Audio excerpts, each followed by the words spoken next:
사람의 마음은 딱딱한 벽처럼 고정된 것이 아니라 풍선처럼 상대하는 사람의 마음에 따라서 우리 마음도 커지기도 하고 좁아지기도 합니다.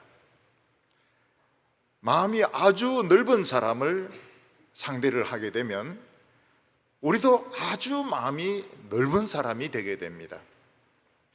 반대로 아주 속이 좁은 사람, 다른 사람의 결점은 절대로 용서하지 못하는 그런 사람과 상대하게 되면 우리의 마음도 굉장히 좁아지게 됩니다. 그래서 만일 우리가 하나님을 상대로 하면 우리의 마음이 굉장히 넓어지게 됩니다. 하나님처럼 넓어지게 됩니다. 근데 만약 우리가 늘 마귀만 생각하고 마귀만 바라본다면 우리의 마음은 아주 좁아져서 정말 그 치사한 그런 마음이 될 것입니다. 세상의 직업 중에서는 보면 다른 사람의 결점을 파내고 또 그것을 가지고 고발을 하고 고소를 하고 이런 분들이나 이런 직업을 가진 분들이 많은데 그런 분들이 결코 속이 넓은 사람들이 아닌 겁니다. 속이 굉장히 좁습니다. 학교에서도 보면은 늘 1등 하는 사람은 속이 굉장히 좁습니다. 근데 뭐 3등도 해보고 5등도 해보고 이제 이런 사람들이 꼴찌 되면 또 속이 좁아지죠. 노는 것만 생각하니까 3등도 해보고 5등도 해보고 이제 이런 사람들이 오히려 더 여유가 있고 좀 사람들을 잘 대하는 것을 볼 수 있습니다. 어떤 사람은 말하기를 이 파이프 올게는 그 인체의 이런 그 음악 구조를 완벽하게 흉내낸 것이다, 이렇게 말한 분이 있습니다. 올게는 안에 이 자바라라는 것이 있어서 이게 넓어지고 좁아지고 이러면서 바람을 부는데 소리가 나오게 되고 건반을 가지고 음의 높낮이를 이렇게 내게 됩니다. 저희들이 초등학교 다닐 때 보면 음악 시간이 되면 덩치가 큰 아이들이 음악실에 가서 올겐을 이제 들고 옵니다. 그때 늘 빠지지 않는 학생이 접니다. 저는 꼭 거기에 필수적으로 끼어가지고 올겐이 이리 작은 것도 있지만 큰 무거운 올겐도 있습니다.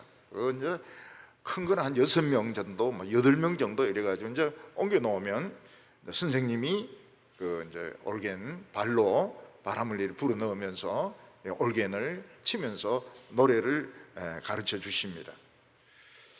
근데 이 올겐은 진짜 올겐은 이 발의 이 페달이 이제 베이스를 주로 이렇게 밟는데 이 발 동작이 아주 중요합니다. 제가 이 외국에 가 보니까 올겐 전공하는 사람, 우리도 그렇지만 굉장히 귀합니다. 그래서 피아노 치는 분들이 올겐을 치니까 발을 이렇게 밟지 못해, 발 페달을 밟지 못하고 위에 것만 있는 거 가지고 이제 이렇게 되게 그렇게 올겐을 연주하는 것을 봤습니다. 그리고 이 손 건반도 2개, 3개 이런 식으로 되어 있기 때문에 아주 다양한 이런 소리를 낼 수가 있습니다. 그런데 우리 몸 안에 이 파이프 올겐이 들어 있습니다. 우리 안에 있는 허파가 이게 늘어났다 줄어들었다 이렇게 하면서 이제 성대에서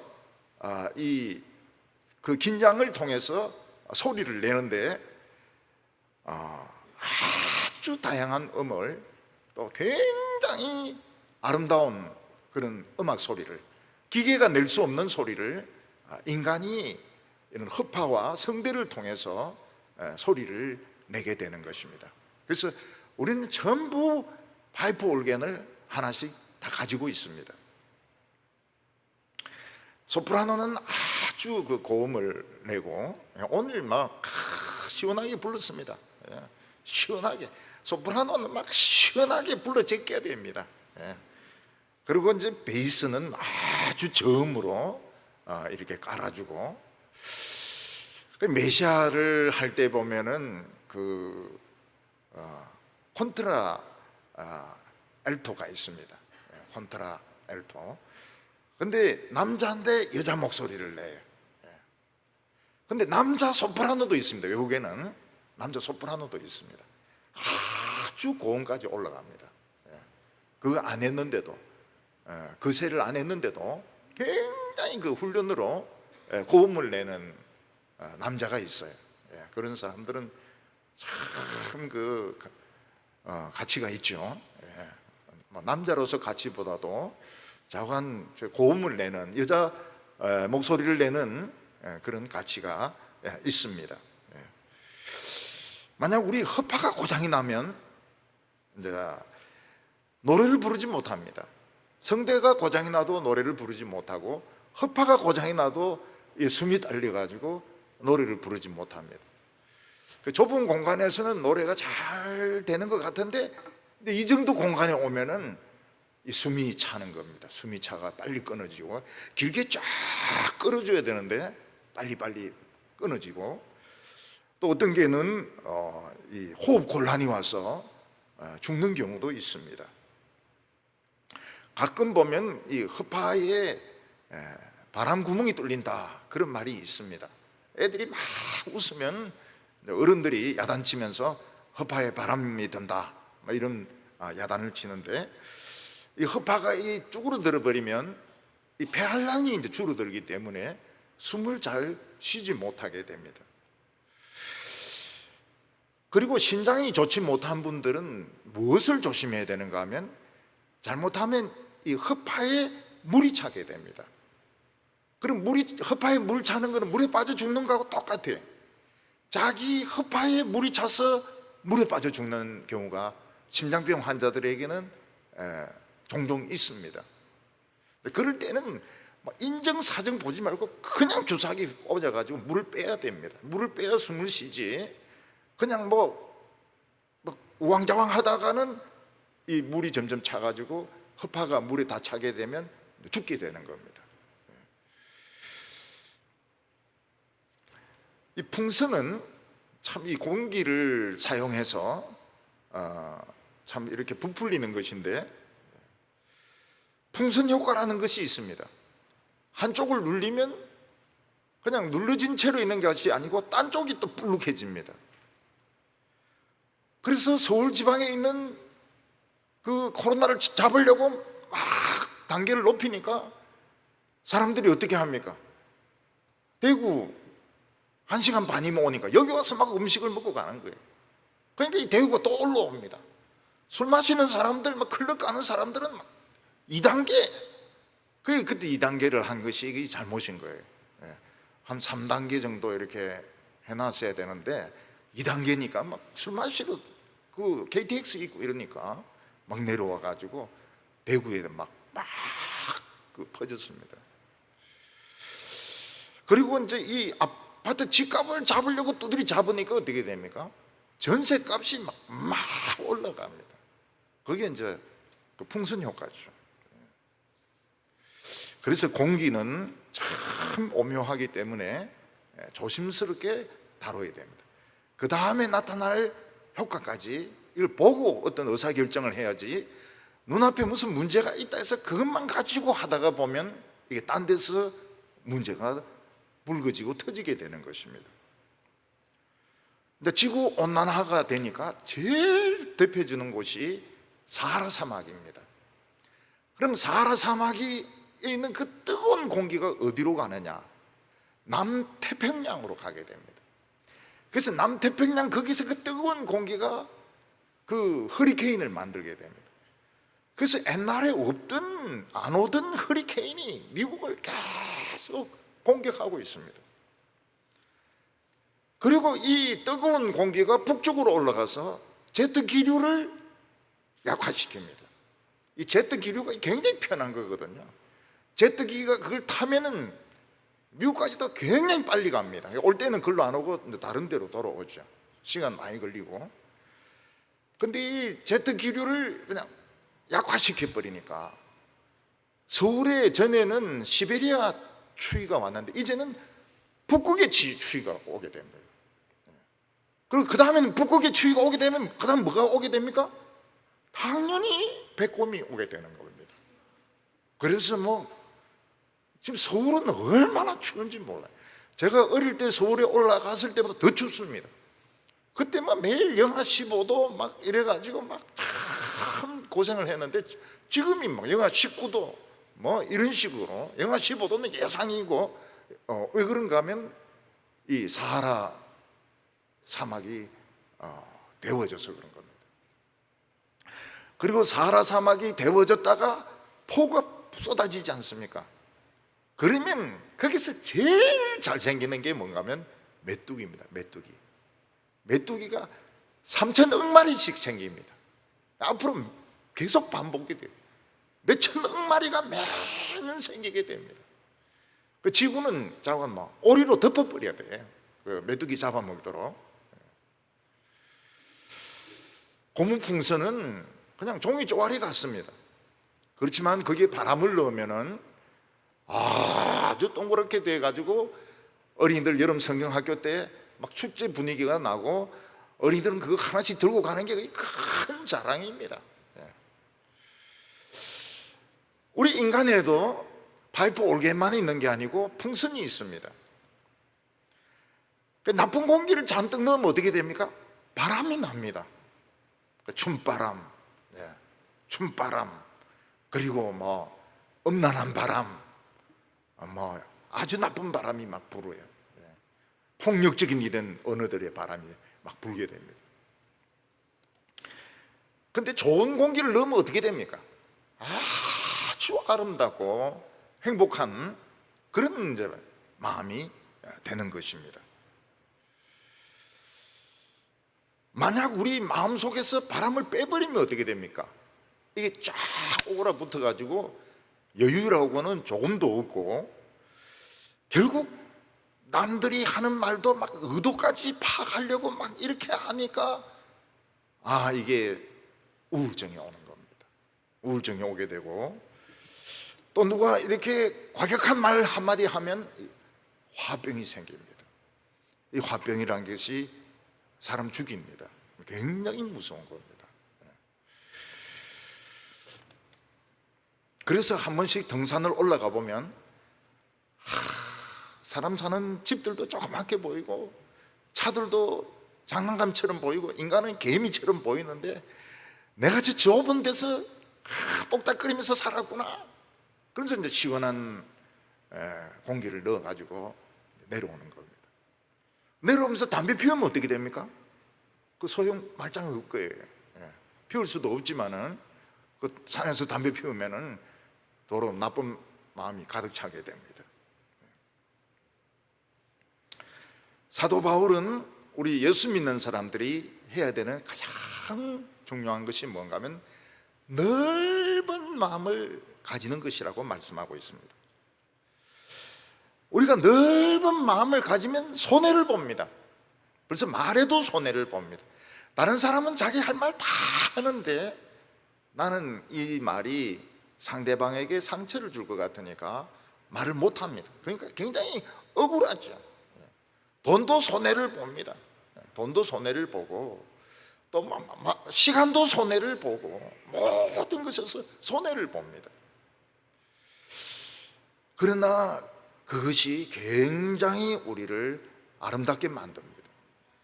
그렇지 않고 작은 것 가지고 따지고 이기려고 하면 옹졸한 사람이 되어버립니다. 굉장히 속이 좁은 사람이 되어버립니다. 그런 사람은 돈이 많아도 돈 쓰지도 못하고 죽습니다. 죽고 난 뒤에 보면 놀랍니다.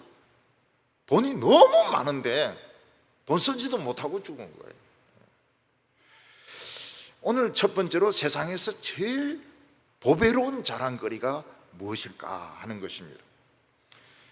어떤 어머니가 계신데 자기 아들이 하버드 대학을 우등생으로 졸업했다 이러면은 막 입이 부풀어 가지고 다물지를 못할 것입니다. 우리 아들이 막 하버드를 우등생으로 졸업했다고.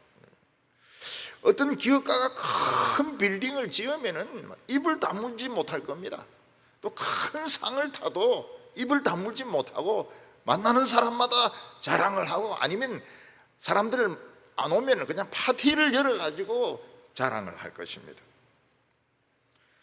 또 어떤 사람이 큰 알이 박힌 뭐 3칼레트짜리 4칼레트짜리 이런 다이아몬드 반지를 가지고 있다면 막 사람들 보라고 막 이러면서 다닐 겁니다. 한 번은 제 친구가 있는데 불어를 잘 하지 못해요. 그런데 국비 장학금으로 프랑스를 유학을 갔습니다. 근데 공부를 얼마나 죽으라고 했는지 3년 만에 박사를 따가지고 왔어요. 그래서 야, 친구들이 모여서 축하해 주면서 야, 너 대단하다, 너 가기 전에 뭐 불어 많이 공부한 거 아니냐 이러니까 아니라는 거예요. 자기 불어 잘 몰랐다는 거예요. 근데 가가지고 막 잠깐 죽자고 공부를 해가지고 3년 만에 박사를 받아가지고 왔다고. 그래서 막 전부 축하를 해 주었습니다. 근데 3년 만에 박사를 받은 것보다 더 놀라운 것이 있었습니다. 그게 뭔가 하면 접니다. 저 수입도 없고 지원해주는 사람도 없는데, 부인도 직업이 없는데, 애까지 있는데, 뭐 청년들하고 청소년들하고 성경 공부만 하면서 캠프만 하면서 7년을 살아가고 있는 거예요. 그래서 관심이 프랑스 박사에서 갑자기 딴 데로 돌아왔습니다. 저인데로 돌아왔습니다. 야, 그 비결 좀 가르쳐 주라. 어떻게 하면 돈도 안 벌고 부인도 돈 안 벌고 안 굶어 죽고 7년씩이나 성경 공부만 하면서 그렇게 살 수 있는 비결을 좀 가르쳐 주려고. 프랑스 박사 필요 없다고. 그래서 이제 프랑스 박사는 막 완전히 입이 딱 다물어져 버렸습니다. 저인데 막 자꾸 그 비결을 가르쳐 달라 그래. 야, 그거 참 놀라운 그 능력이라고. 근데 그런 질문을 하는 이유가 뭔가 하면, 저희들이 먼저 결혼을 했기 때문에 우리 그 해군 장교 동기들 중에서 먼저 결혼한 사람도 있고, 근데 그 훈련 받고 난 뒤에 인간하고 결혼은 우리가 제일 먼저 했기 때문에 우리 집에 와서 밥 먹고 또 예배 드린 사람들이 많아요. 그러니까 어떻게 그런 꿈을 쫓아갈 수 있느냐는 겁니다. 어떻게 그런 꿈을 쫓아갈 수 있느냐, 참 이해가 안 된다고. 유학도 안 가죠, 박사 과정도 안 들어가죠. 그냥 자신이 그 꿈을 쫓아가지고 그냥 부인도 선생 안 하고 남편도 막 돈 안 벌고 대학원도 안 가고 유학도 안 가고. 그 청년들은 헌금이란 걸 내질 않거든요. 헌금이란 걸 안 내거든. 사도 바울은 이 세상에서 가장 귀한 것이 있다고 말했습니다. 그것은 그의 학문도 아니고 그의 가문도 아니고 그의 가지고 있는 집에 있는 골동품도 아니었습니다. 사도 바울의 가장 큰 자랑은 말씀으로 양육한 교인들이었습니다. 왜냐하면 우리 인간들이 하나님의 말씀을 듣기 전에는 전부 굴러다니는 잡석의 돌에 불과합니다. 어떤 사람은 막 굉장히 뛰어나다 이래도 그냥 대리석 정도밖에 되지 않습니다. 근데 하나님의 말씀을 듣고 연단을 받으면 어떻게 됩니까? 다이아몬드, 사파이어, 루비, 에메랄드 이런 보석으로 변하는 것입니다. 이 대만의 화련이라는 곳에 가면 대리석이 많이 나와요. 대리석이 많이 생산되는 데가 화련입니다. 근데 그 중에서는 옥도 나옵니다. 옥. 근데 대만 정부는 옥은 파내지 못하도록 법으로 정해 놓았습니다. 근데 그 원주민들은 밤에 캘 수 있도록 허락이 되어 있습니다. 원주민들은. 그 원주민들이 밤에 어떻게 옥석을 구별하느냐? 옥석을 구별하느냐? 망치 같은 거로 때립니다. 때리면 그냥 돌은 퍽퍽한 소리를 내지만 옥은 아주 명랑한 소리를 냅니다.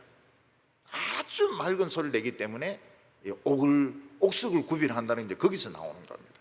이 사람들이 옥을 구별해가지고 그걸 가지고 조각을 해가지고 뭐 중국 대대로 내려오는 조각이 있습니다. 배추벌레 조각도 있고 뭐 이런 호롱불 같은 그런 조각도 있고 그런 걸 만들어 가지고 비싼 돈으로 파는 것이죠.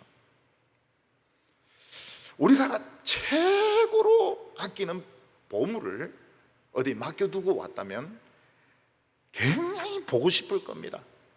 자랑스럽기도 하고 보고 싶기도 할 것입니다. 그리고 그런 보석을 만들었다는 게 얼마나 마음이 뿌듯하겠습니까? 사도 바울은 인간 보석을 만드는 사람이었습니다. 그 인간 보석들 중에서 빌립보 교인들도 제법 있었습니다.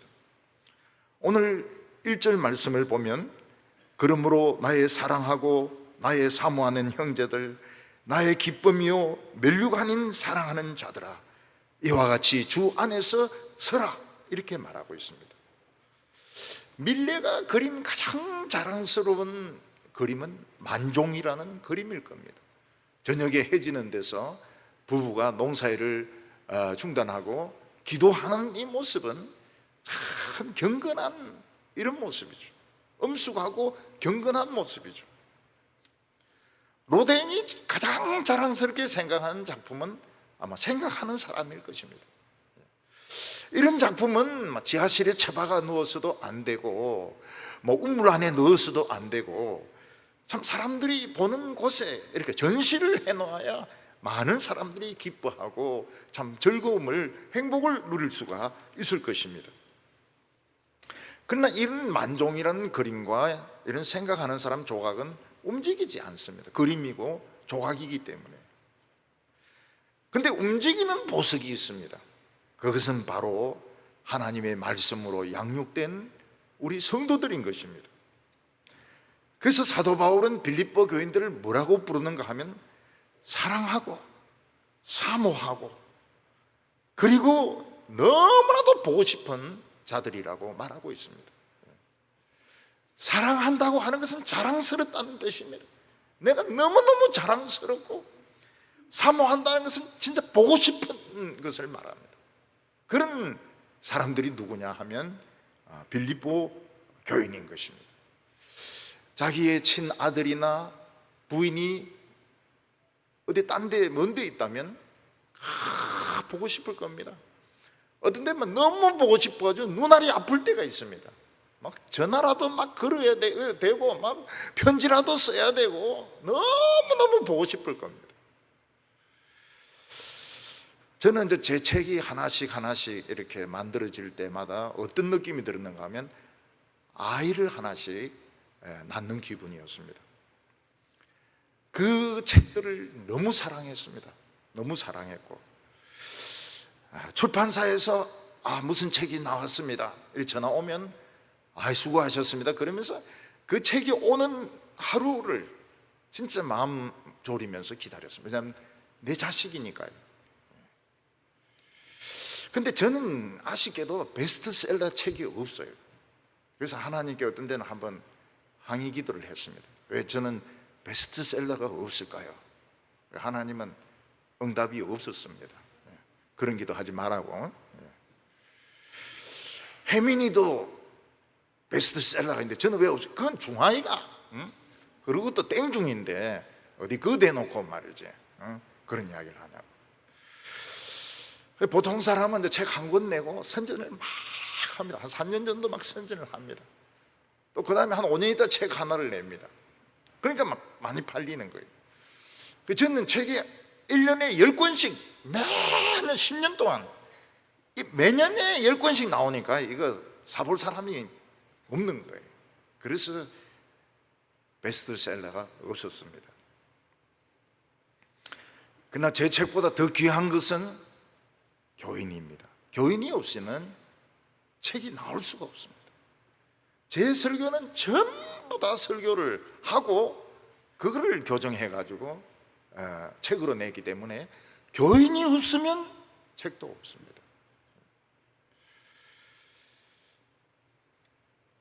교인들은 보석입니다. 할매도 보석입니다.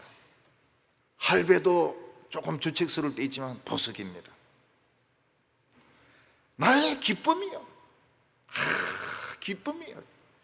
멸류관이라고 그랬습니다. 멸류관. 보통 보석이 아니고 왕과 왕비가 쓰는 그 금으로 된 모자에 쫙 박혀 있는 그 다이아몬드, 에메랄드, 루비, 이게 교인이라는 겁니다.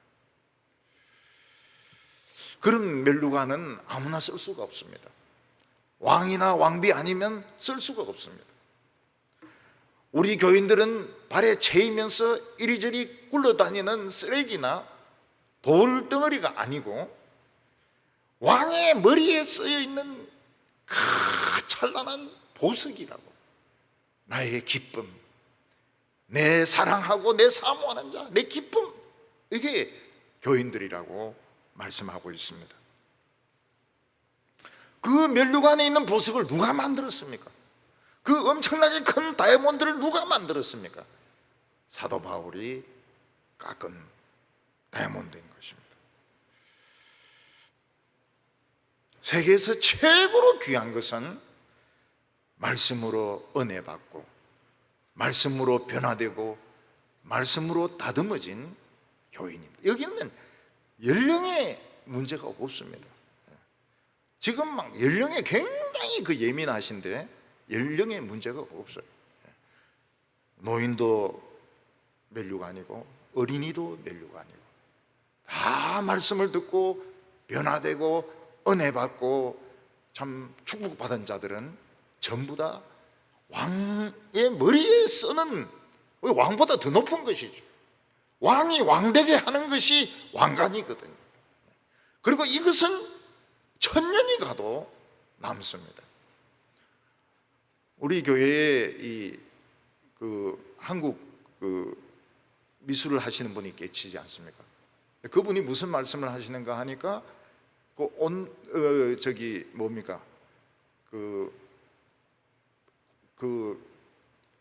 무슨 칠이죠? 무슨 칠이죠? 오칠인가? 그거는 천년을 간다 그러는데 그게 맞아요. 천년 지난 무덤에서 칠한 자개칠, 거기 그냥 그대로 발견됐습니다. 어떤 재벌이 수조 원의 미술품을 수집해서 전시 안 하고 창고에 처박아 놨어요. 수조 원을. 2만 개나 되는 거를. 여기 보면 굳게 서라 이랬는데 전부 지하실에 처박아 놨어요. 그 사람이 죽고 난 뒤에 어느 도시에서는 그 사람의 미술관을 우리 도시에 만들어야 된다. 참, 줄 사람은 생각도 안 하는데 공짜로 코 풀려고, 줄 사람은 생각도 없는데 김치 국물부터 마시려고, 그 사람의 미술관은 어디에 세워야 된다, 우리 도시에 세워야 된다. 어디입니까? 대구 아닙니까? 그때 제가 대구가 공짜를 엄청나게 밝히는 도시라는 걸 알게 되었습니다. 사도 바울은 교인들에게 주 안에 서라 이렇게 말했습니다. 주 밖에서 막 돌아다니면서 댄스하고 클럽에 가고 술 마시고 그렇게 해봐야 아무 소용이 없습니다. 주님 밖에서 공부 아무리 해도 소용이 없고 고시 합격해도 옹졸한 놈밖에 안 됩니다. 그 고시 합격해가지고 검사되면 뭐부터 배웁니까? 폭탄주부터 배웁니다. 남자든 여자든 폭탄주부터 배웁니다. 군대 이상이에요. 밖에서 보면 뭐 검사님 이름 대단한 거, 지금 그 안에 들어가 보면 쫄병이라고, 쫄병. 주 안에서 지하실에 처박아 놓고 우물에 집어넣고 이러지 말고 잘 보이는데 세워두라고, 서라 이렇게 말씀하고 있습니다. 사도 바울은 지난주에 우리는 어떤 사람들인가, 우리는 주님과 함께 손을 맞잡은 사람들입니다. 주님이 우리 손을 잡았습니다. 근데 우리도 주님의 손을 잡아야 됩니다. 그래야 마지막 미끄러운 그 함정을 뛰어넘을 수가 있습니다. 사도 바울은 우리의 시민권이 하늘에 있다고 말을 했습니다. 우리는 하늘에서 지금 이 세상에 지금 파견되어 와서 일하고 있는 사람들입니다. 파견된 거 참 재미있어요. 다른 부대에 가보면 참 재밌습니다. 다른 육군이 해군으로 간다든지 뭐 해군이 공군으로 간다든지 뭐 그럼 참 재미있습니다. 물론 잘못 걸려가지고 엄청 터지는 경우도 있지만은 굉장히 재미있어요. 우리는 늙은이 같이 병자들 같이 누워있지 말라는 거예요. 누워있지 말고 우리는 젊은이들 같이 당당하게 서서 자기 자신이 보석이란 것을 생각하고 아주 멋있게 그렇게 말도 하고 행동도 하고 눈에도 막 비칠 정도로 그렇게 서라고 말씀하고 있습니다. 두 번째는 보석에 금이 가면 참 아깝다는 것입니다. 보석을 가진 분에게 제일 아까운 것이 무엇인가 하면 보석을 잃어버리는 것이고 보석이 어디 부딪혀 가지고 금이 가는 것입니다. 보석에 금이 가면 깊이 금이 가면 보석의 가치는 그냥 다 떨어집니다. 그거 아무도 살라고 안 해요. 근데 빌립보 교회는 보석이는 보석인데 금이 간 보석이었습니다. 그 이유는 밝히지 않고 있지만은 사도 바울은 굉장히 안타까워하고 있습니다. 보석이 어디에 끓여가지고 흠집이 생기고 금이 간 것입니다. 2절에 보면 내가 요디아를 권하고 순두개를 권하노니 주 안에서 같은 마음을 품으라 이렇게 말하고 있습니다. 빌립보 교인들은 처음부터 여성들의 파워가 셌습니다. 그 중에서 요디아와 순두개라는 여성이 있었는데 이 사람들이 싸우고 있었습니다. 그냥 둘만 싸우는 것이 아니고 싸움이 난다 하면 또 거기 붙는 파벌이 있거든요. 그래서 빌립보 교회는 파벌이 나눠졌어. 요디아와 순두개라는 여자가 파벌을 나누어서 싸우고 있었던 것입니다. 대체로 이런 싸움은 아주 사소한 데서부터 시작됩니다. 어떤 일을 할 것인가 말 것인가, 또 어떤 물건을 살 것인가 말 것인가, 뭐 아주 사소한 데서부터 누가 더 이쁘냐 뭐 이런 데서부터 이제 시작돼 가지고 나중에는 막 말이 과격해지게 되고, 말이 과격해지면 거품이 나오게 되고 나중에는 막 원수가 되고 나중에 마귀처럼 보입니다. 얼굴이 막 벌게져 가지고 막 거품을 흘리면서 막 욕하는 거 보면 진짜 마귀처럼 보입니다. 그래서 마귀를 이제 대적하듯이 싸우게 되는 겁니다. 처음에는 아무것도 아니었는데. 서울에 있는 어떤 교회가 이제 분쟁이 생겼습니다. 그 교회는 예수님이 십자가를 지고 간, 십자가에 못 박힌 그 장소 이름을 교회 이름으로 썼습니다. 근데 분쟁의 원인은 원로 목사가 미국으로 떠났다가 다시 돌아온 겁니다. 그래 이제 원로 목사는 이 새 목사가 설교가 시원찮다, 안식년이니까 떠나라, 안식년으로 떠나고 다시 돌아와서 재신임 투표를 받으라. 그러니까 젊은 목사는 아니 하나님이 나를 보내셨는데 무슨 그런 내규를 내세워가지고 나를 쫓아내려고 하느냐. 엄청 싸우고 지금도 싸우고 있습니다.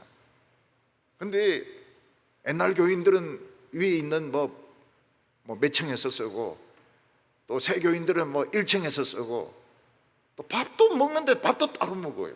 따로 먹고 중간에는 철판을 막아가지고 전혀 못 씁니다. 못 쓰고 만나지도 못하고 길에서 본다고 해도 서로 아는 체도 안 하고. 보석이 금이 가고 깨어져 버린 것이죠. 금이 가고 깨어져 버린 것입니다. 우리나라에는 이런 경우가 굉장히 많습니다. 특히 외국에서 이 신학 공부하고 목회하고 온 분들은 한국 사정을 잘 모릅니다. 또 한국의 정서를 잘 몰라요. 그래서 막 자꾸 옳고 틀리고 이런 걸 가지고 따지는데, 교회는 옳고 그런 거 다 따지는 데가 아닙니다. 그냥 뭐 하자만 하고 안 될 것 같으면 안 된다 그러고 이러는 것이지. 근데 젊은 신학한 분들은 옳고 그런 걸 이걸 굉장히 따지거든. 우리 장로교는 법을 따지고 절차를 따집니다. 절차가 조금이라도 틀리면 막 목숨 걸고 막 싸웁니다. 그리고 뭐 재직회나 할 때 뭐 어떻게 할까요? 가하면 예 하십시오, 아니면 아니요 하십시오. 그러니까 이제 폐해를 해야 되거든요. 근데 어떤 사람이 그거 생략하면 이제 싸움이 일어나는 겁니다. 처음에는 안 일어나죠. 몇 달 동안 조용하다가 나중에 절차도 안 밟고 말이지 재직회를 폐했다.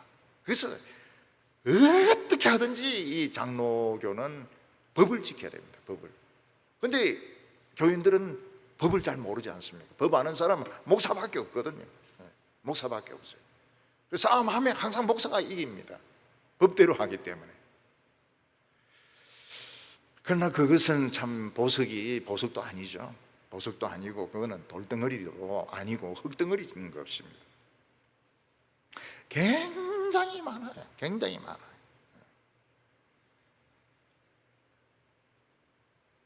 누군가 실수할 수도 있습니다. 또 잘못할 수도 있어요. 보고도 그냥 못 본 채 하고 그냥 넘어가는 거죠. 그럼 불의한 것이 아니냐? 불의하죠. 우리가 원래 불의한 죄인들이니까 불의하죠. 불의한 것을 못 본 채 하고 그냥 넘어가는 거죠. 왜냐하면 나도 불의한 죄인이니까요. 그래서 유오디아와 순두교의 그 이름을 거명하면서 예수 그리스도의 마음을 가지라고, 예수 그리스도의 마음을 가지라고.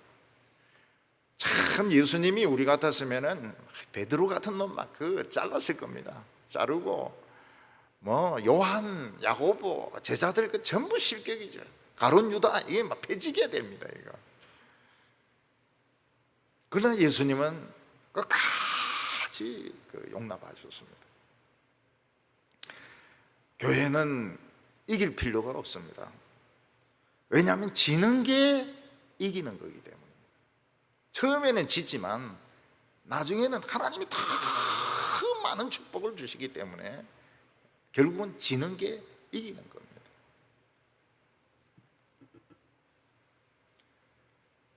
내가 지면 상대방보다 약해 보이고 상대방보다 덜 똑똑해 보이지만은 보석을 안 깨는 것이 이게 진짜 지혜로운 것입니다. 옛날에는 막 중고등부 안에서 뭐 연애하고 이러면 막 일러주고 그랬습니다. 내인데 일러주러 오면은 야 임마 니는 왜 연애도 못하고 그러냐, 그냥 연애 잘하도록 내버려두자, 이렇게 하면 그냥 미안해서 갑니다. 그래서 서로 회장 되겠다 막 부회장 되겠다 이래. 야 우리나라도 이래 조그만한데 거기서 조그만 도시에, 거기서 조그만 교회에, 거기서 회장회가 뭐 하겠다고 그러냐? 좀 큰 세계를 보고 말이지, 큰 나라를 보고 뭘 하든지 말든지 이렇게 해야 되지. 작은 나라에, 작은 도시에, 작은 교회에서 뭐 회장을 하겠다, 부회장을 하겠다, 작은 노회에서 때리쳐라. 꼴 보기 싫다고. 교회는 지는 게 이기는 겁니다. 막 하겠다 그러면 해라고 해줘야 돼요. 해라고 해줘야 됩니다. 근데 어떤 곳에서는 상대방은 불이다, 불이 맞아요. 그래서 강대상에서 설교하는 목사를 넥타이 잡고 끌어내립니다. 그리고 강대상에 연탄재를 가져서 막 던집니다. 그게 죄가 더 커요. 불의한 것보다도. 강대상에서 성령의 불이 붙어야죠. 어떻게 연탄재를 그냥 가서 그냥 설교 못하도록 그렇게 할 수 있습니까? 3절에 보면 참으로 나와 멍에를 같이 한 내게 구하노니 복음에 나와 함께 힘쓰던 저 여인들을 돕고 또 클레멘드와 그 외에 나의 동역자들을 도우라. 그들의 이름이 생명록에 있느니라. 참으로 나와 멍에를 같이 한 너라고 말하고 있습니다.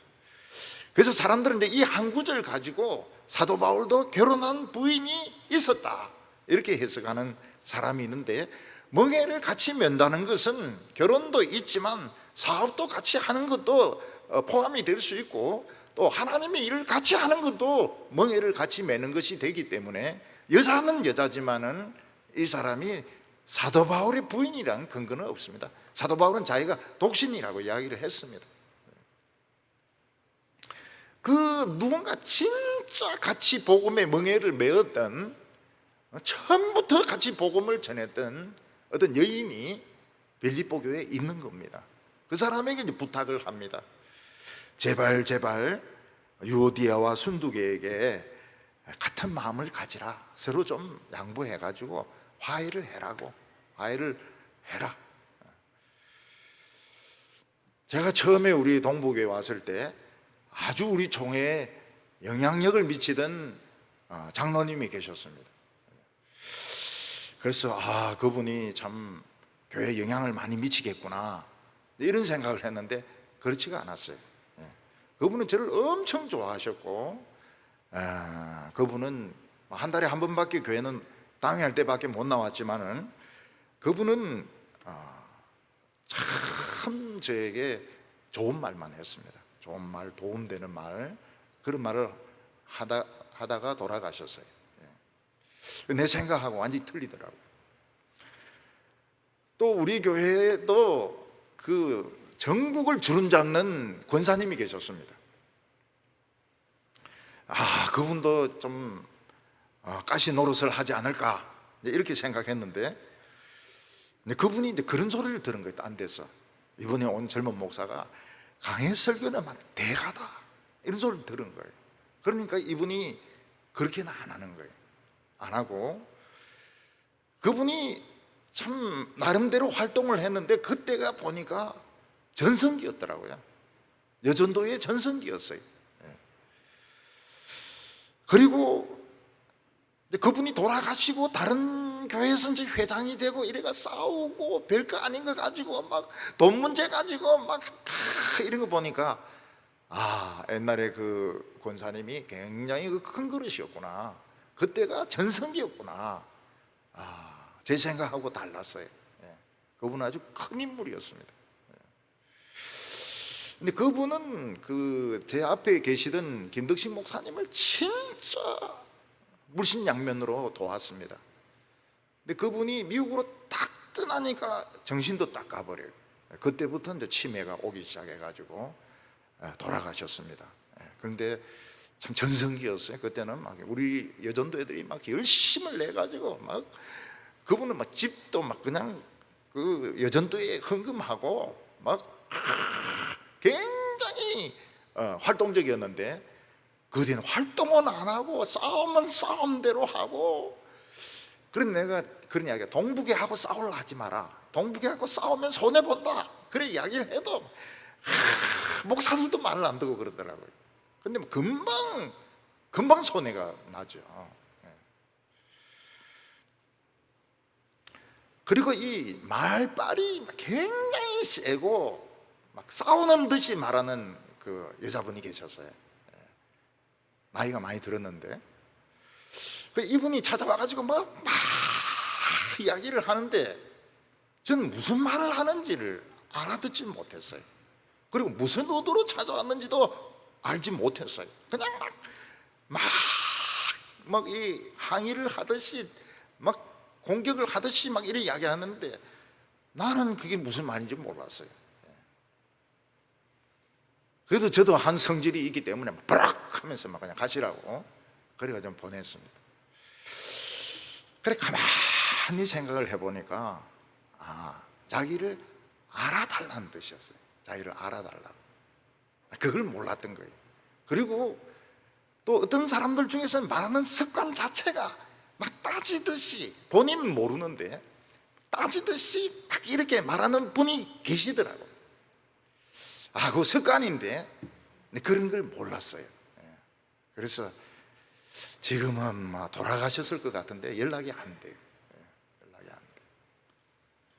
경로잔치 할 때는 꼭 오고 그랬는데 막 말을 근데 그게 딴 말이 아니, 막 길게 한 말이 내가 경북여고 나온 걸 알아달라. 그리고 자만 똑똑하다, 그런 뜻이었는데 그거를 제가 몰랐던 거예요. 온 지 얼마 안 돼가지고 몰랐던 겁니다.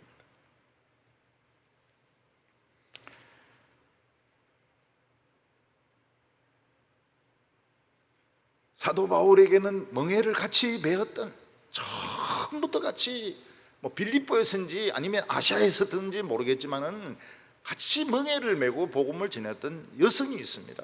베베 같은 그런 여성이, 베베는 아니지만 베베는 고린도 교회입니다.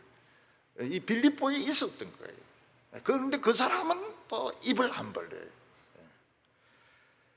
그리고 클레멘트라고 하는 사람이 아주 훌륭한 사람인데 여성들의 파워에 밀려가지고 남자가 막 완전히 밀려가지고 코너에 지금 있는 겁니다.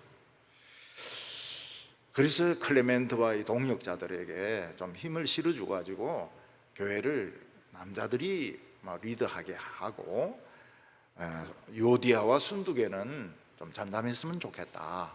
그리고 그 역할을 나와 멍에를 같이 메었던 너가 해줬으면 좋겠다.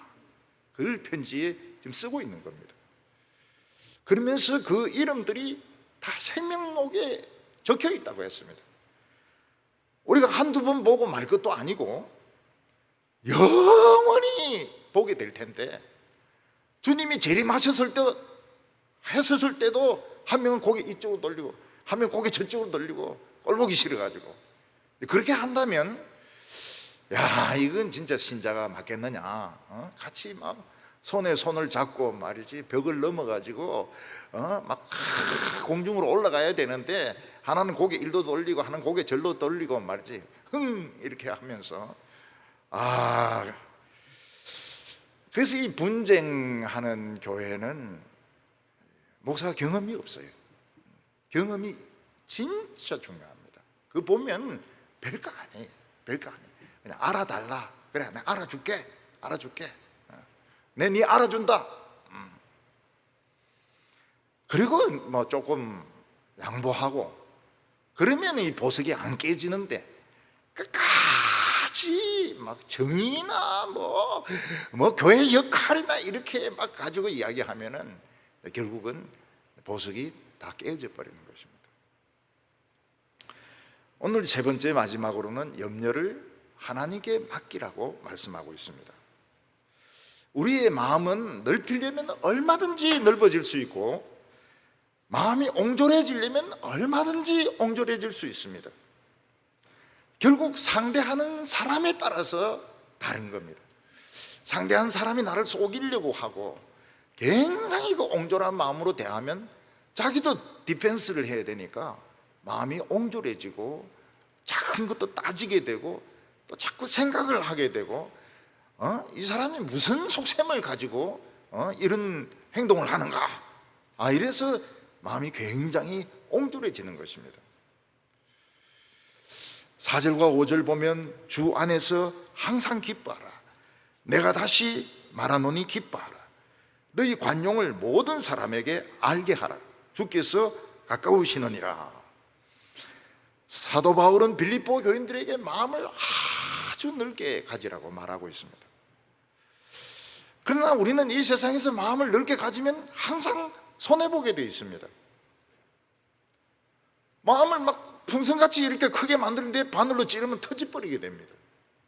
막 작은 거 가지고 따지고 막 논리 가지고 따지고 법 가지고 따지고 돈 가지고 따지고 이런 사람들이 늘 이기게 되어 있어요. 근데 사람들이 가까이를 안 합니다. 왜냐하면 언제 누구를 향해서 저리 공격할 줄 모르기 때문에 가까이 안 해요. 누가 참 사람들이 좋아하는가 하면 약간 모질하는 사람 있죠. 약간 모질하는 사람. 알아도 모지라고 모르고 몰랐어도 또 모르고 이러면은 사람들이 이제 제일 걱정하는 것이 저 사람이 언젠가 나를 공격할지도 모른다. 이러면 가까이 안 해. 가까이 안 해. 형식적인 관계밖에 안 돼. 언젠가는 저 사람이 딴 사람을 지금 공격하고 있지만 마음이 틀리면 나를 공격할 수 있다. 이렇게 생각하기 때문에 절대로 가까이 안 합니다. 목사도만 너무 똑똑하면 교인들이 언젠가는 나를 칠 거다. 저 강대상에서 저주를 펴부을 것이다. 그래서 교인들이 가까이 안 해. 가까이 안 하고 교회가 부흥이 잘 안 됩니다. 지금 빌립보 교회는 교회 안에도 이렇게 분쟁이 있고 교회 밖에도 유대인들이 상권을 쥐고 압력을 넣고 그래서 안팎으로 어려움이 있었습니다. 근데 그들이 어떻게 기뻐할 수 있을까요?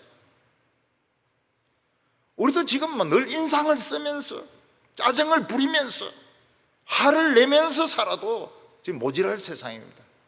뭘 해도 짜증이 나고 뭘 해도 화가 나고.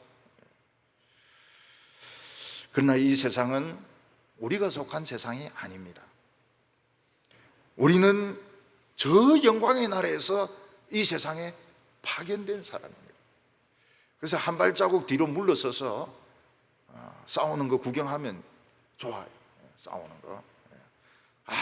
사람들 싸우는 거 재미있습니다. 네가 잘했니? 내가 잘했니? 막 싸우는 거 참 재미있어요. 한 발 물러서야 되는 겁니다.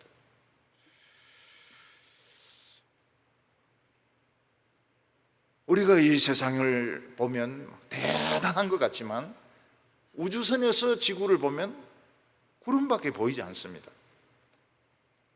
중국 사람들은 우주선에서 만리장성이 보인다는데 참 거짓말 중에 거짓말입니다. 63 빌딩이 보인다는 말과 똑같아. 안 보입니다. 구름밖에 없어요. 구름하고 일부 바다하고. 이 세상에서는 아무리 옳은 것도 하나님 앞에 거짓됩니다.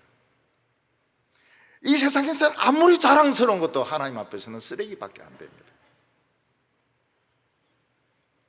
그래서 우리는 마음을 자꾸 넓히고 넓혀야 됩니다. 정의가 무엇이냐?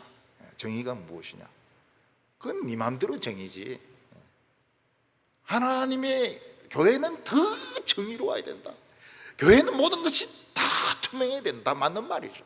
맞는 말이지만은 그러다가 사람 잡는 것보다는 좀 불투명한 게 나을 수도 있어요.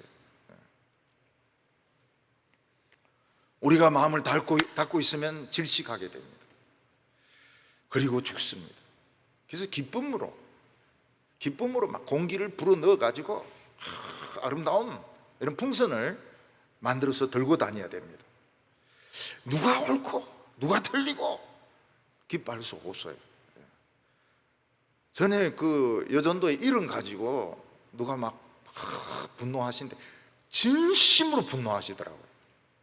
보니까 그게 그냥 장난으로 하는 게 아니고 진짜 분노해서 말씀하시더라고요. 그래서 내가 이게 뭐 분노할 일이 아닌데 이건 어떻고 저건 어떻고 마르다는 어떻고 막달라 마리아는 어떻고 말이지 그렇게 생각을 해야 되는데 진실로 분노를 하는 거예요. 그거는 본인에게 엄청 손해입니다. 이 기쁨이 회복되려고 그러면은 몇 달 몇 년 걸려야 돼요. 우리가 사람을 좋은 쪽으로 자꾸 보는 훈련을 해야 됩니다. 그러면 다 아름다워요. 저 권사님은 김치볶음밥을 잘 만드는 분, 저 권사님은 식혜를 잘 만드는 분, 저 권사님은 도토리 묵의 세계적인 권위자. 그러면은 교회 오는 게 얼마나 신납니까? 저 권사님은 미인 중에 미인, 옛날 처녀 때 미스 무엇이었다 하더라. 이거 얼마나 좋습니까? 너희 관용을 모든 사람에게 알게 하라. 이 말은 모든 사람에게 관용을 베풀으라는 겁니다. 자기하고 친한 사람에게 관용을 베풀고 특정 인간에게 관용을 베풀고 교수 집단에게 관용을 베풀고 그렇게 하지 말라는 겁니다. 저는 이 장로님이나 이 목사 자녀는 오히려 관용 안 베풀어요. 왜냐하면 뭐 은수저 금수저 이야기가 나오고 뭐 이러기 때문에 절대로 관용 안 베풀어요. 근데 교인들에게 있어서는 그 참 이야기도 들어주기도 하고 찾아갈 수 있으면 찾아가면 더 좋죠. 세상 사람들하고 교회가 막 싸우면 안 됩니다. 아유 미안합니다 이러면서 차도 빼주고 말이죠, 양보도 해주고 뭐 이래야지. 지금 예배 보고 있는데 차 빼라 하는 게 말이 되는 거요? 지옥에서 뜨거운 맛 보려고 그래요? 이러면은 교회가 참 우습게 되는 겁니다. 우리는 세상에 염려할 것이 많습니다. 전쟁도 염려가 되고 암도 염려가 되고 전염병도 염려가 됩니다. 집값 오르는 것도 염려가 됩니다. 집을 어떻게 사겠습니까? 막 19억, 20억 하는데 어떻게 사겠습니까? 안 사면 됩니다. 그리고 너의 모든 염려를 하나님께 다 맡기라고 했습니다. 왜냐하면 참으로 염려할 분은 하나님밖에 없기 때문입니다. 둘 중에 하나입니다. 내가 염려하고 하나님이 염려 안 하시든지, 아니면 내가 염려 안 하고 하나님이 염려하시든지. 근데 둘 중에 하나예요. 예수 믿는 사람들은 어떻게 하는 게 낫겠습니까? 내가 염려하고 하나님은 맨날 노시는 게 낫겠습니까? 아니면 내가 맨날 놀고 하나님이 그냥 아침부터 저녁까지 머리 막 싸매고 염려하시는 게 낫겠습니까? 어떤 분은 하나님 불쌍해서 어떻게 해요? 내가 염려해야죠.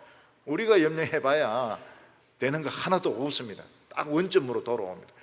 뭐 몇 달, 며칠을 고민해도 원점으로 딱 들어옵니다. 아무것도 안 돼요. 우리는 가지기 때문에 포도나무에 딱 붙어 있기만 하면 열매는 저절로 맺힙니다. 뭐 물가가 얼마고 뭐 비가 오고 안 오고 그런 어떻게 주고, 이거는 뭐 이 자르는 가지 자르는 사람들 봉급은 뭐 임금 어떻게 주고, 그거는 주인이 염려해야죠. 왜 가지가 그걸 염려합니까? 가지는 붙어 있기만 하면 염려가 열매가 맺히는데, 우리가 해야 될 것은 그냥 감사함으로 하나님께 이야기하면 됩니다. 하나님, 저에게 이런 어려움이 있습니다. 하나님, 저는 이런 것이 필요합니다. 어디에 뭐 좋은 신랑감 없습니까? 저는 돈이 필요합니다. 그걸 이야기하면 되는 거예요. 이야기하면 되는 거예요. 안 주시면 할 수 없고.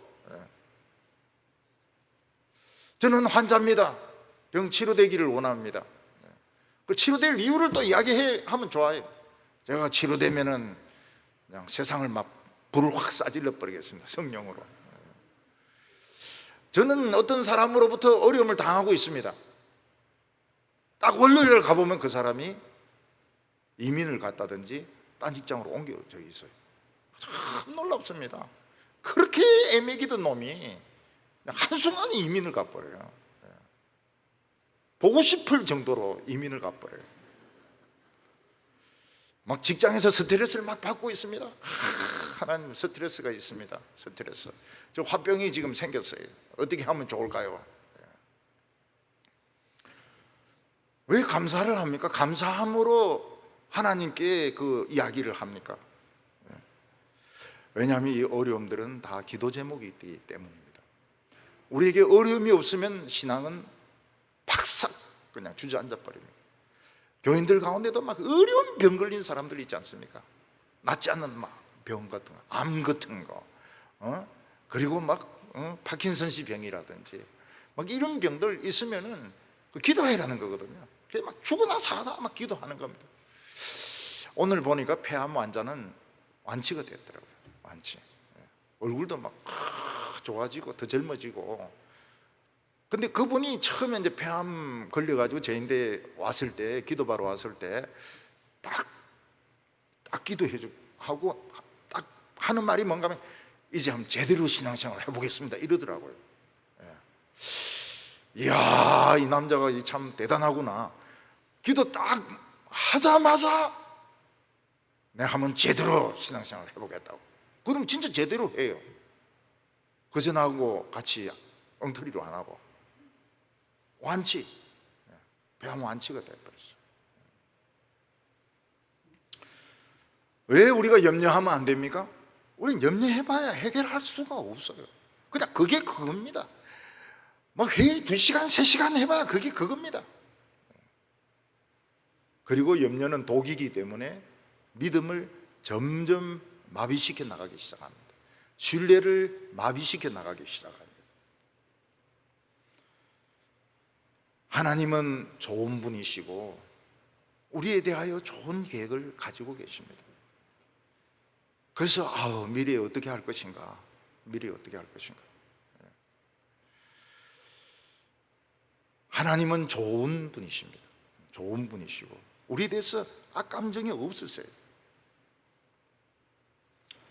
모차르트는 살았을 때 유명하지 않았습니다. 그리고 막 행동도 형편이 없었어요. 막 트림도 하고 방귀도 뀌고 막 그 바람도 피우고. 근데 35살에 이제 요절하고 부인과 아이 둘을 남겨놓고 죽습니다. 영화에 보면 막 쓰레기장에 갖다 버려요, 시체를. 모차르트는 유명하지 않았습니다. 그 부인이 이제 먹고 살아야 되니까, 애 둘 데리고 먹고 살아야 되니까 이제 파티 같은 데 나가는 겁니다. 나가가지고 이제 좀 마음에 드는 남자가 있는가 했더니 애 둘 데리고 있고 뭐 그래서 잘생기지도 않은 여자를 누가 좋아하겠습니까? 누가 춤을 추겠으며 누가 말을 걸겠습니까? 아무도 상대를 안 해주는 거예요, 모차르트 부인에게. 지금 먹고 살아야 되는데. 근데 어느 날 아주 지성인이고 교양도 있고 돈도 있고 이런 분이 썩 이 부인에게 와가지고 친절도 베풀어주고 나중에 결혼하자니 결혼도 하는 거예요. 이분이 무엇을 했는가 하면 모차르트의 전기를 쓰기 시작합니다. 그리고 부인에게 무슨 이야기를 하는가 하면 집에 흩어져 있는 모차르트의 악보를 모으라는 겁니다. 모차르트 악보는 막 쓰레기통에 들어가 있고 막 침대에도 흩어져 있고 막 바닥에도 떨어져 있고 이런데 그걸 다 모으라는 거예요. 그 사람은 모차르트 전기를 마치지 못하고 죽었습니다. 그런데 그 위에 이제 이 부인이 더 쓴 거죠. 모차르트가 얼마나 나를 고생시켰는가, 우리가 얼마나 가난했는가. 그래서 그 실내서가 떨어져요. 모차르트 전기가 그 부인이 덧붙여 쓴 부분이 어느 부분인지는 모르겠지만은 과장된 것도 많고 틀린 것도 많고 그렇습니다. 그런데 좌우간 자기가 고생 무지무지하게 했다는 것만 거기 적어 놨어요. 근데 이 모아놓은 악보 그 온 방에 흩어져 있고 침대에 흩어져 있고 쓰레기통에 처박혀 있는 이 악보가 보물인 겁니다. 보물. 나중에 이제 사람들이 모차르트의 진가를 알아보기 시작한 거예요. 그래서 참 오페라 38번, 39번, 40번, 41번 막 그 사람들이 그 들으면 막 전율을 합니다. 마술피리 같은 거 무슨 그 오페라 같은 거 보면 막 전율을 하죠. 천재죠, 천재. 근데 그 천재의 가치를 알았던 이 사람이 마음을 연 거예요. 그래서 애도 둘 있고 잘생기지도 않고 성질도 더러운 여자를 결혼을 한 겁니다. 마음을 넓혀가지고. 그래서 모차르트를 살려냈어요. 그때 사람들은 모차르트를 알아주지 않을 거라, 인정 못 받을 거라고 생각해요. 왜냐하면 베토벤이라든지 이런 사람들이 더 막 인기를 끌고 있었기 때문에 모차르트는 그 악보가 그냥 다 버릴 휴지로 생각을 했는데, 그 부인이 관용이 넓은 그 남자의 말을 듣고 싹 다 모아가지고 출판을 했는데, 이게 이제 이 세계에서 천재가, 죽은 천재가 나타나는 시기인 것입니다. 젊었을 때 신동이고 이래도 인정을 안 받았다 그래요. 이 사람은 정말 이 모차르트의 천재성을 알아보고 자기가 결혼해주고 전기를 써주면서 이제 죽고, 그 다음에 악보를 모으게 해가지고 모차르트의 음악을 세계적인 음악으로, 오페라로, 그리고 그 교향곡으로 발전을 시켰던 것입니다. 우리가 알아야 될 것은 하나님은 천재 중에 천재입니다. 하나님은 천재예요. 우리는 하나님의 그 수를 도저히 따라갈 수가 없습니다. 하나님은 망하는 것 같은데 이기게 하시고, 쓰러진 것 같은데 일으키게 하시고, 바보를 만드는 것 같은데 성공하게 만드시고, 하나님은 천재 중에 천재입니다. 딴 건 몰라도 하나님은 천재야, 이건 꼭 기억하시기 바랍니다. 하나님에게는 상상할 수 없는 방법이 많습니다. 하나님은 모세에게 막대기가 뱀이 되고 안에 넣으면 그 한센병이 생기고 치료되는 이것만 보여줬지만 나중에 막 10가지 재앙이 쏟아집니다. 홍해가 갈라지지 않습니다. 바위가 깨져서 생수가 터져 나오지 않습니다. 7절에 그리하면 모든 지각에 뛰어난 하나님의 평강이 그리스도 예수 안에서 너희 마음과 생각을 지키시리라. 모든 지각에 뛰어난 하나님은 모든 것을 다 알고 계세요. 모든 것에 정통, 시, 경제, 정치, 문학, 과학, 모든 예술 다 꿰뚫고 있습니다. 그 하나님의 평강이 우리 마음을 지켜준다는 거예요. 이 평강은 무엇입니까? 그냥 편안한 것이 아닙니다. 이건 갈등을 이긴 것입니다. 고민을 이긴 것입니다. 싸움과 다툼을 이긴 그 평강이 우리에게 임하는 것입니다. 그래서 우리 성도들의 책임이 무엇입니까? 마음이 좁아지지 않도록, 어떻게 하든지 좁은 인간을 상대하면 좁아지게 되어 있습니다. 어쩔 수가 없어요. 자기를 방어해야 되니까. 어디 하든 넓은 세계를 경험해보고, 마음이 넓은 사람을 만나보고, 마음이 넓은 사람하고 이야기해보고, 이렇게 할 때 우리는 마음의 평강을 지킬 수가 있는 것입니다. 기도드리겠습니다.